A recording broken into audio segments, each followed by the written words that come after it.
and the key to it, Liam, I think, was the respect that Guardiola has for Klopp and for Liverpool. When they went to Anfield, it was 0-0, remember, and City were very conservative that night. But last night, they played Laporte, who is a central defender, at left back. They had Vincent Kompany back in. He doesn't play often these days, but he plays in the big games, and he made a difference, I think, him and Stones. And they played, he left Walker out as well, and they played Danilo at right fullback. So they had a back four, which for them is extremely unusual.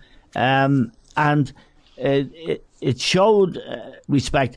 And as you say, a game like that between two sides that are, I think, a good bit ahead of the rest, if you make a mistake, you should be punished. And that's really what happened. Any mistakes in the area around the goals were punished. And as you say, City adapted. This was not the free-flowing, pressing City. There was a bit of thought, a bit of composure, and they didn't leave themselves short to allow Liverpool to counter-attack, either with Mane or Salah. Yeah, in the preview to the game, I can't remember who it was, but they were saying, well, Man City have this way of playing and they don't change it for anybody. But they actually did. What you said there was quite true. They did adapt to playing Liverpool. Yeah. And he did pick a team that was players playing in positions that they're used to, and they're defensive-minded rather than full-backs that just throw caution to the wind and attack and could leave spaces down the flanks for the likes of Mane and Salah to exploit. They didn't do that. They didn't really come out of those positions, the full-backs. But I thought Liverpool were a little bit unlucky. You know, they didn't come back and try and defend and try and secure a draw. That would have been a great result for them as well, to keep Manchester City at the distance of 7 points. They didn't do that. You know, I thought both fullbacks, Robertson and Trent Alexander, were getting forward, and it was a really compelling match to watch.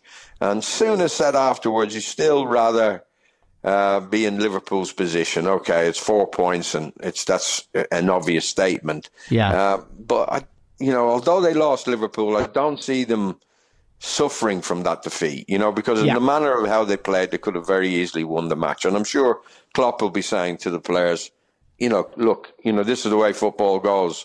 You can't win them all. We were unlucky on another day. We might have won that match. Nothing to worry about. Let's face the next games.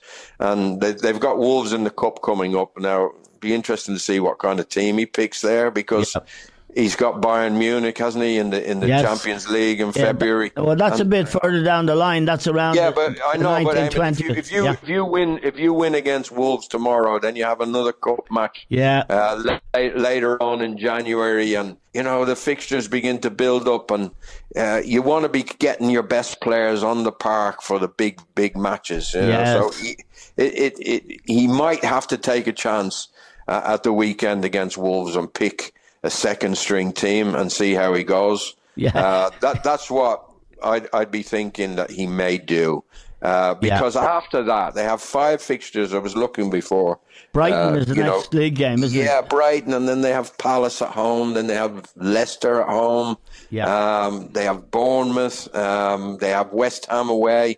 5 fixtures that if Liverpool are on blob, if they're playing the way they can, they should take the maximum 15 points. And then we'll see, that puts the pressure on City's another 5 games down the road. If City make any slips, they could have their 7-point lead again.